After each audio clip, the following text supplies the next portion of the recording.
자, 연습 문제 2번입니다. 한번 풀어보십시오.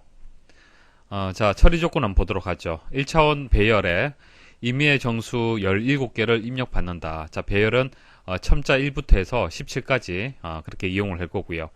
내림차순으로 정렬하라. 자, A 첫 번째는 정렬된 가장 큰 값이 저장이 된다. 뭐 내림차순은 점점점 계단을 내려가는 그런 값들을 얘기를 하는 겁니다. 그래서 가장 큰 값, 그 다음 큰 값 이런 식으로 해서 정렬되는 것을 내림차순이라 그렇게 얘기를 하는 거죠. 그렇기 때문에 배열의 첫 번째 공간에는 가장 큰 값이 저장이 된다는 얘기입니다. 첫 번째 공간에. 자, D 2차원 배열이 다음과 같다 이렇게 나오고요. 자, 정렬된 A 배열의 값을 자, D 배열에 다음과 같이 입력하라. 자, 예시가 이렇게 나와 있는데, 자, 일단 데이터가 이렇게 주어진다는 얘기예요. 그러니까 17개의 데이터가 이렇게 주어지는데, 자, 임의 데이터를 이렇게 입력을 받아서 일단은 내림차순 정렬을 해야 돼요. 내림차순 정렬해서 가장 큰 값을 A 첫 번째 공간에 저장할 수 있도록 해주는 겁니다. 그래서 A 배열을 이렇게 일단 17개의 공간을 마련을 해야 되고요. A 이게 첫 번째 공간이잖아요. 첫 번째 공간에 가장 큰 값, 자, 가장 큰 값이 이 데이터 중에서는 50이 가장 큽니다. 그래서 50, 다음에 45, 그 다음에 32, 자, 이런 순서대로 해서 내림차순 정렬해서 입력된 데이터를 일단은 A 배열에다가 그 저장을 해야 됩니다. 그래서 A 배열에다가 일단 저장을 하고, 그 다음 그 데이터를 하나씩 추출해서 자, 모래시계 형태로 해서 이렇게 저장을 하라. 자, 그런 뜻이 되는 거예요. 자, 문제를 이해를 하시겠습니까? 그래서 결과적으로 어떻게 되겠습니까? 자, 2차원 배열에다가 자, 1차원 배열의 값을 이렇게 대입하는 형태로 해서 처리문을 만들어 주셔야 돼요. 그래서 행렬의 첨자, 자, 문제에서 주어지겠죠. 행렬의 첨자, 그리고 이것은 이제 배열 1차원 배열의 첨자 이렇게 될 겁니다. 그래서 1차원 배열에서 추출을 해서 자, 이렇게 대입될 수 있도록 이렇게 처리를 해주시면 됩니다. 자, 순서도 보도록 하죠. 자, 크게 보십시오. 일단은 자, 이렇게 나누어서 설명을 드릴게요. 자, 위쪽 부분은 B가 0으로 초기화되고 B가 1로 1 증가되면서 이제 반복되는 부분이 있죠. 그래서 B 변수는 이제 1차원 배열에다가 데이터를 저장하기 위한 그런 이제 변수 역할을 하는 겁니다. 그러니까 그 17개 데이터를 입력받기 위한 그런 이제 변수 역할을 하는 거고요. 자, 그래서 A 배열의 첨자 역할을 하는 거네요. 그래서 여기 입력 기호가 이렇게 나와 있죠. 그래서 임의의 숫자를 A, B 위치에다가 저장을 한다는 얘기입니다. 자, 이게 A 배열이 되고 B는 0으로 초기화되고 1 증가되잖아요. 그러면 여기 A 첫 번째가 되겠죠. 자, 첫 번째 값을 하나 입력받아서 넣고 또 반복되면서 B 증가시키고, 자, 두 번째 또 입력받고, 자, 이렇게 해서 임의의 숫자를 17개를 입력받아서 A 배열을 만드는 그런 처리문이 되겠습니다. 자, 그 다음 이제 입력받고 난 뒤에 어떻게 해야 되는 겁니까? 정렬해야겠죠. 자, 내림차순 정렬하라고 했습니다. 자, 여기 익숙한 순서도가 또 나오네요. 자, X는 1부터 해서 Y는 X 플러스 1. 자, 이렇게 나왔는데 이거 선택 정렬이네요. 그죠? 자, 선택 정렬은 하나를 선택을 해서 자, 첫 번째 게 이제 선택이 된다라면은 자, 두 번째부터 해서 그러니까 X 플러스 1이 되겠죠. 자, 두 번째부터 세 번째, 네 번째, 다섯 번째 일씩 증가되면서 하나하나 이제 비교를 하는 거죠. 이게 선택 정렬의 개념이 되는 겁니다. 그래서 여기선 선택 정렬을 이용을 했네요. 자, 내림차순 작다라고 주시면 되고, 자, 여기는 어떻게 되겠습니까? X번째 하고 A의 Y번째 하고 서로 교환이 이루어져야겠죠. 그리고 요렇게 연결을 해보시면은 이해를 하실 겁니다. 그래서 C 변수는 여기서 템프 역할을 하는 그런 변수로 이용이 되었습니다. 자, 여기까지 해서 이제 정렬이 끝났어요. 자, 1차원 배열에 이제 정렬이 끝났습니다. 자, 정렬이 끝났으면은 이제 2차원 배열에다가 대입을 해주면 되겠죠.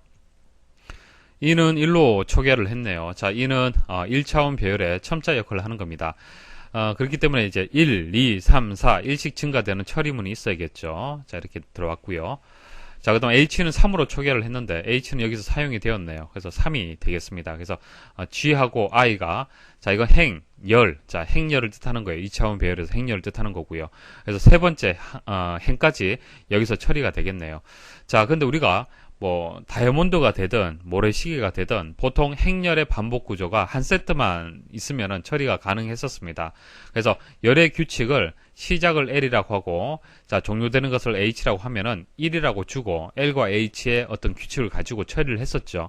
근데 그런 식으로 지금 풀이된 것은 아닙니다. 이 문제는 자 그렇게 풀이되는 것이 아니라 자 첫 번째에서 세 번째 행까지 그러니까 첫 번째에서 세 번째 행까지 시작과 종료 값의 규칙이 동일하죠. 세 번째 행까지. 그 다음 네 번째, 다섯 번째가 또 규칙이 동일합니다. 그래서 여기서는 첫 번째에서 세 번째까지의 규칙이 동일하기 때문에 먼저 처리를 하고요. 그 다음 네 번째, 다섯 번째를 처리하는 방식으로 문제 풀이를 한 겁니다. 자, 좀 더 자세히 설명을 드리겠습니다. 자, 가장 중요한 것은 2차원 배열에서 첨자의 규칙을 찾는 것이 중요하다. 그렇게 말씀을 드렸었죠. 그래서 G, I, E의 규칙을 찾아야 됩니다. 그래서 G, I, E의 규칙을 찾으려면은 쭉 나열을 해봐야 돼요. 그죠? 쭉 나열을 해봐야 돼요. 그래서 뒤에 일행 1열에 A의 첫 번째 값이 이렇게 대입이 됐죠. 그리고 일행 2열에 두 번째 값이 대입이 돼야 됩니다. 그래서 이 부분에 이렇게 저장이 이런 순서대로 저장이 돼줘야 됩니다. 그것을 쭉 한번 나열을 해보는 거예요.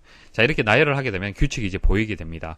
자, 먼저 자, 이 그 첨자 한번 보도록 하죠. 이 첨자 3번의 정답이 자, 2는 2 플러스 1이 정답이 될 겁니다. 왜 그렇습니까? 보시면 아시겠지만은 계속 1씩 증가되잖아요. 그죠?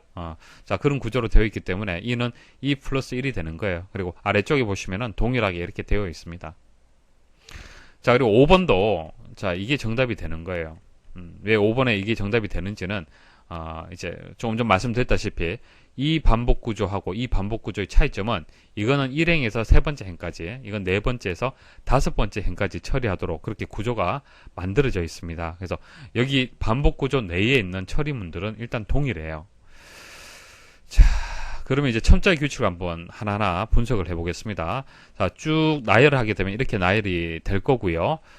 자, i라는 변수를 이용을 해서, 자, 2번에 정답을 찾아야 되는데, 자, i라는 변수 이용을 해서, 그, 시작되는 값은 어떻게 됩니까? 시작되는 값, i.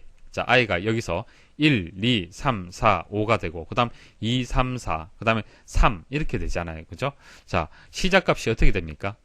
자, 1일 때도 있고, 2일 때도 있고, 3일 때도 있어요. 그죠? 자, 그런데 이 시작되는 값하고 항상 같은 변수가 하나 있네요. 어떤 겁니까? 뒤에 행. 자, 뒤에 행은 항상 이제 열의 시작값하고 동일하네요. 그렇기 때문에 2번에 들어가는 시작값은 G가 되는 겁니다. 그러니까 G가 1이면은 자, 1로 시작하고 2면은 2로 시작을 하잖아요. 시작값은. 그래서 G가 되는 거고요. 그 다음, 종료값은 어떻게 되겠습니까? 일단 1씩 증가되는 거는 맞죠?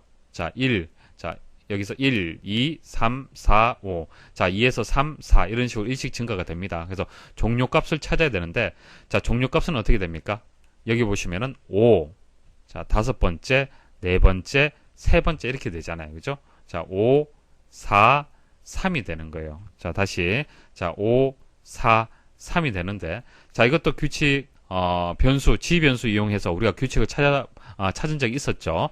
자, 어떻게 찾으면 되겠습니까? 항상 G 변수하고 더하면 6 값을 가지고 있습니다. 1 더하기 5는 6이고요. 2 더하기 4는 6이고요. 3 더하기 3은 6이에요. 그죠?